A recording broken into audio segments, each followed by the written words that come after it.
This channel does not promote any violent, harmful, or illegal activities. All content provided by this channel is meant for an educational purpose only. আর আজ আমাদের সকলের নজর কিন্তু বাংলাদেশের দিকে রয়েছে, কারণ হিন্দু সন্ন্যাসী চিন্ময় কৃষ্ণ প্রভুকে কি আজ জামিন দেবে চট্টগ্রামের আদালত? শুনানি ঘিরে তৈরি হচ্ছে উদ্বেগ এবং আশঙ্কা, কারণ সরকারের মতিগতি ভালো ঠেকছে না। সনাতনী জাগরণ মঞ্চ অবশ্য কোমর বেঁধে নামছে, 25 জন উকিলের প্যানেল তৈরি করে রেখেছে।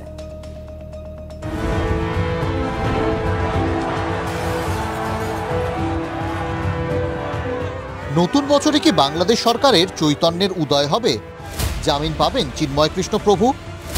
আদৌ আইনি লড়াইয়ে সুযোগ পাবেন তিনি?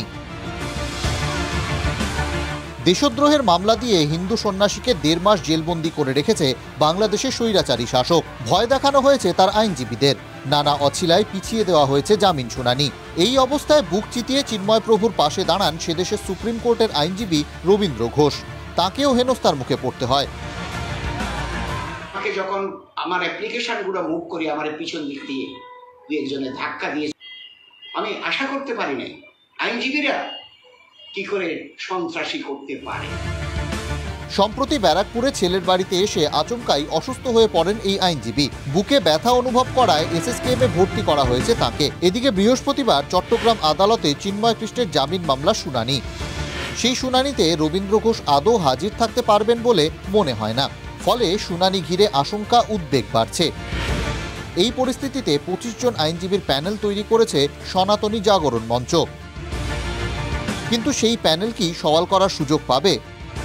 আমরা জানি কি লাস্ট দুবার যেটা যখন শুনানি হয়েছিল অনেক হুমকি দেওয়া হচ্ছিল, আর বলা হয়েছিল কি আমরা হাত পা ভেঙে দেব যে লড়তে আসবে।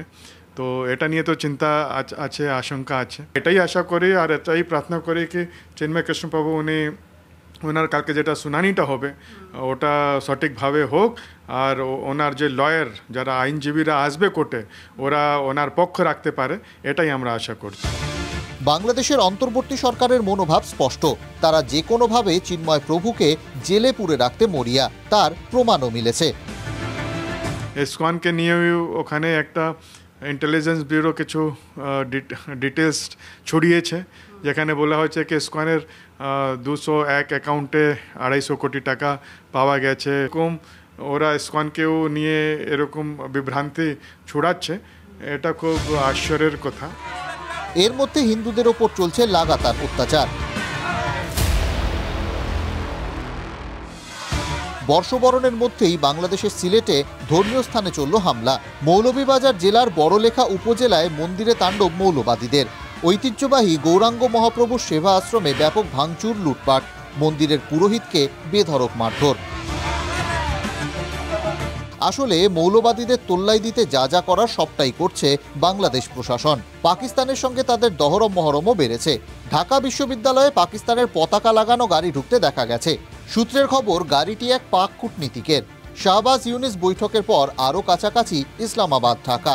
পরিস্থিতি দেখে আরও একবার কলম ধরেছেন তসলিমা নাসরিন। স্বাধীনতার শত্রুদের হাত থেকে দেশকে বাঁচাবার জন্য সবাইকে জোট বাঁধার আহ্বান জানিয়েছেন তিনি। তসলিমার বক্তব্য, ছলে বলে বিএনপি আওয়ামী লীগকে হটিয়ে ক্ষমতায় আসতে চাইছে Jamaat Islami, Hizbut Tahrir, Ansarullah Bangla team. প্রশ্ন হচ্ছে, তসলিমা বুঝতে পারছেন, অথচ সহজ সত্যটা ইউনিসের মাথায় ঢুকছে না। যতদিন না ঢুকছে ততদিন হিন্দুদের ওপর এভাবেই অত্যাচার চলবে। চিন্ময় প্রভুদের জেলে পৌঁছতে হবে। Bureau report, TV9 Bangla.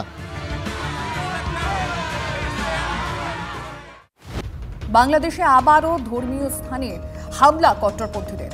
ঢাকার কেরানীগঞ্জ কালী মন্দির ও রাধাগোবিন্দ মন্দির দখলের চেষ্টা মৌলবাদীদের। সনাতনী মহিলারা রুখে দাঁড়াতেই চম্পট দেয় তারা। ঘটনায় মূল অভিযুক্ত মোহাম্মদ বকুল ও শিখা বেগম। মূলত এদের নেতৃত্বেই চড়াও হয় কট্টরবাদীরা। সব দেখেও মৌলবাদীদের আস্ফালনে কেন চুপ ইউনূস প্রশাসন? বাংলাদেশে হিন্দুদের ওপর অত্যাচারের আর কবে ব্যবস্থা নেওয়া হবে?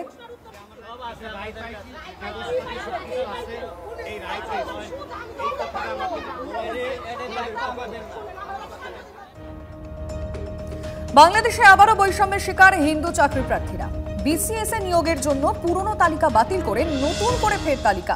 এতে বিভিন্ন ক্যাডারে বাদ পড়েছেন 168 জন প্রার্থী, যার মধ্যে 77 জনই হিন্দু। হিন্দুরা বাংলাদেশের মোট জনসংখ্যার 7.95% হলেও বৈষম্যের ক্ষেত্রে সেই হার 46%। 15 অক্টোবর 2024 43তম বিসিএস এর গেজেট প্রকাশিত হয়েছিল। 30 ডিসেম্বর পুনরায় সেই গেজেট প্রকাশ করা হয়েছে, আর তাতেই দেখা যায় বাদ পড়া 77 জনই হিন্দু। প্রশাসনিক ক্যাডারে 50% হিন্দু বাদ। পররাষ্ট্র মন্ত্রকের ক্যাডারে বাদ পড়ার হার 66.67%। পুলিশ ক্যাডারে বাদ 25%। কর ক্ষেত্রে বাদ পড়েছেন 71.43% হিন্দু। প্রথম গেজেটে 2064 জনের মধ্যে 265 জন হিন্দুর নাম ছিল, আর দ্বিতীয় গেজেটে 1896 জনের মধ্যে 190 জন হিন্দু।